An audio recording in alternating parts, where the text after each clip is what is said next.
সিরিয়ালটাকে অনায়াসে কিঞ্জলের সুস্থতা এবং তৃষার জেল যাত্রা দিয়ে শেষ করা যেত।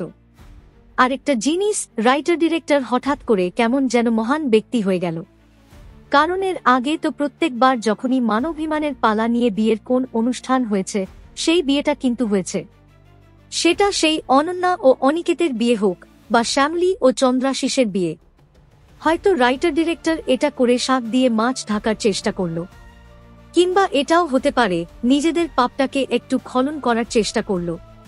কারণ যতদূর বুঝলাম, প্রিয়া কিন্তু একটা চিঠি লিখে পালিয়েছে, আর ওদিকে প্রতিমও ঘরের মধ্যে নেই। হয়তো দেখা যাবে গতবার তারা যেই বিল্ডিং থেকে লাফ দিয়ে মরতে চেয়েছিল, এবারও হয়তো সেখানেই গেছে।